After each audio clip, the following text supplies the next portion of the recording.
Caríssimos irmãos e irmãs, hoje nós meditamos este Evangelho retirado de São Mateus. Mediante as palavras de Cristo, nós somos instigados à correção fraterna. A correção fraterna é, diante de um erro, nós somos impelidos a corrigir uma pessoa tendo em vista algo para além de mim mesmo. Portanto, a correção fraterna, ela vai muito na contramão, ou no caminho contrário, da murmuração. Quem busca corrigir o outro não murmura, porque a murmuração ela é covarde, ela é tíbia, porque eu falo comigo mesmo, falo num tom baixo que a outra pessoa não consegue me ouvir, mal tendo a oportunidade de compreender que ela está errada. Às vezes as pessoas erram porque estão cegas. Muitas vezes erramos porque somos falhos, não porque somos injustos ou tíbios. O que nosso Senhor não quer aqui é que nenhum dos seus se perca. Ele não quer que dentro da igreja haja pessoas que, fracas, fragilizadas, quando tropeçam, não são advertidas, não são admoestadas, continuam no erro e, no final das contas, acabam sendo afogadas pelo erro que cometeram. A correção fraterna, ela é próprio de uma alma amadurecida. Nosso Senhor vem dizer isso, e o nosso Deus, Ele nos fala por meio de uma linguagem humana. Deus, quando olha para nós, para falar conosco, até antes no Antigo Testamento, Ele assumia para si um coração humano, uma psicologia humana, e nos falava através disso, para que nós compreendêssemos a palavra dEle e andássemos de acordo com Ele. A gente pode se assustar com uma linguagem destruidora e punitiva da primeira leitura e até cair numa certa onda que se estabeleceu por aí de dizer que Deus não castiga.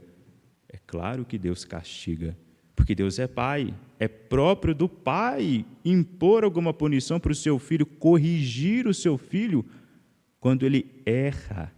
Para quê? Para machucar o filho? Evidentemente que não. É justo dizer que um pai é mau, ruim, que não ama o filho quando ele castiga o filho? Claro que não. Muito pelo contrário, ele castiga o filho para que o filho castigado, responsabilizado, tendo experimentado a responsabilidade daquele ato, ele não volte mais a fazer aquilo novamente. Não repita aquele ato mais uma vez. É claro que Deus castiga, porque Deus ele não quer que o seu povo se perca. E muitas vezes nós vamos ouvir no Evangelho, nós vamos ouvir sobretudo no Antigo Testamento, que o povo de Israel é um povo de cabeça dura, difícil de lidar, difícil de se curvar, difícil de reconhecer no próprio Deus que deu para eles inúmeras provas de sua bondade, de sua misericórdia, de seu amor. Mesmo assim, eles, mesmo diante disso tudo, eles são difíceis de amolecerem-se um pouco, de se tornarem barro nas mãos do seu Senhor. Por isso Deus, ele vem aqui e impõe uma pena dura.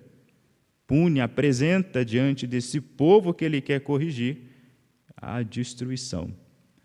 Mas tem um sentido, um motivo por detrás disso. Não é destruição pela destruição. Destruir por destruir, quem faz isso é o demônio. Deus ele faz isso para, diante desta ameaça, nós nos comovamos, porque é assim que nós funcionamos.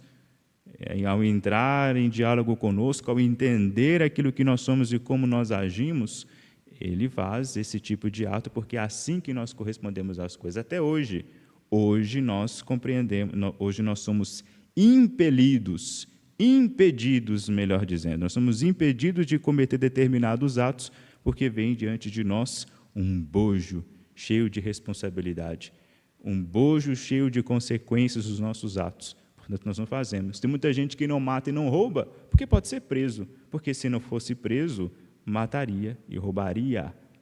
Portanto, é próprio nosso, nós procedemos desse jeito. É um defeitinho que veio com nós, claro, evidentemente, oriundo aí do pecado original. Mas é por isso, mesmo assim, não obstante esse nosso jeito de ser, Deus ele quer nos salvar e não mede esforços para isso, nem que ele tenha que, de vez em quando, abrir mão da sua sabedoria infinita e vir falar conosco uma linguagem tão reduzida, uma linguagem tão pobre, um jeito de ser tão miserável como o nosso. Nessa perspectiva, a gente também, enquanto cristãos, enquanto batizados, enquanto membros de uma igreja, nós temos que entender que, às vezes, do mesmo jeito que nós erramos, o outro erra. E quando eu sou testemunho de um erro do outro, eu posso muito bem, em vez de murmurar, tentar corrigi-lo. Se tiver ao meu alcance, se tiver sob a minha responsabilidade, claro, eu posso tentar corrigir. Isso não é feio, isso não é errado. A gente não pode pensar de modo meio relativista e pensar que diminuir, não é, o valor do erro, que ninguém erra, e etc. Claro que não.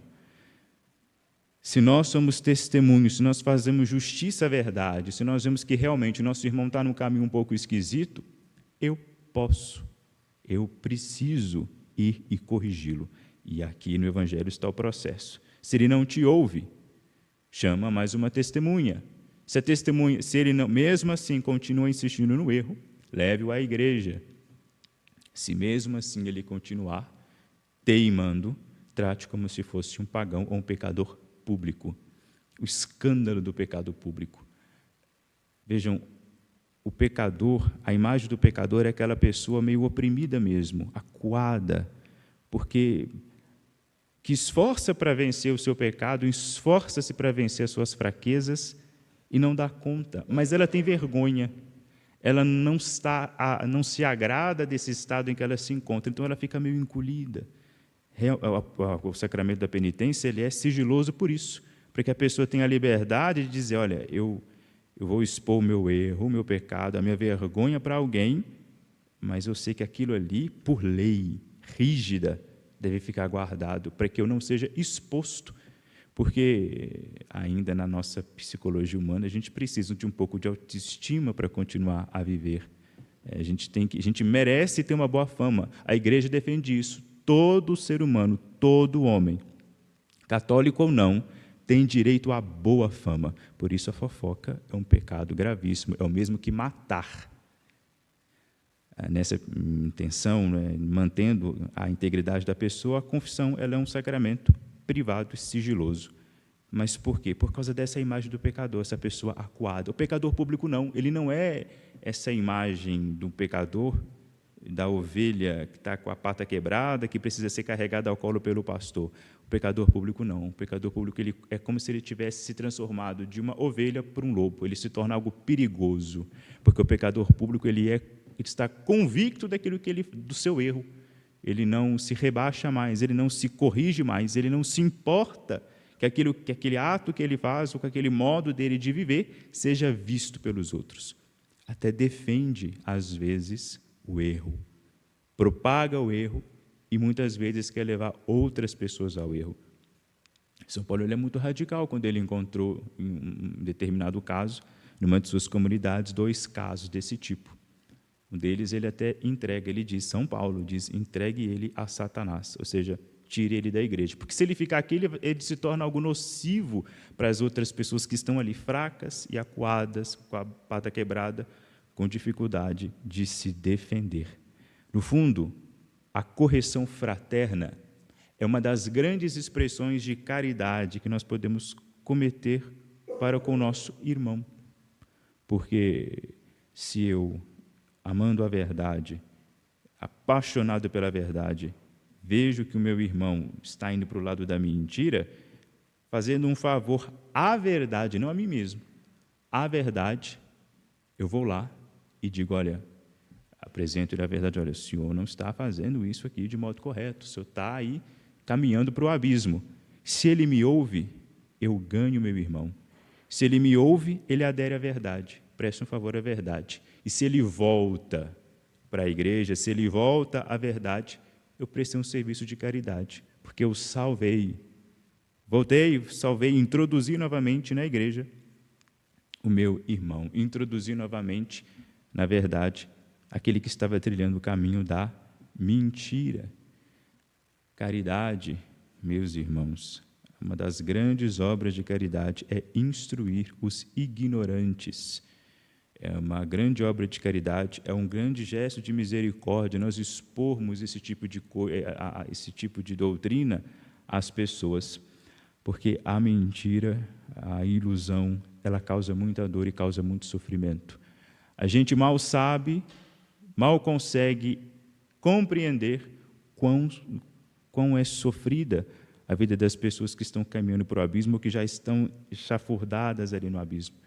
Se nós pudéssemos ter um pouco de sensibilidade e tiver a oportunidade de ouvir a dor de quem está afastado, a confusão que reina na cabeça de uma pessoa que vive desse jeito, a gente certamente seria mais compassivo para com eles. Não olhar com um olhar feio para quem está no erro, com um olhar de desprezo.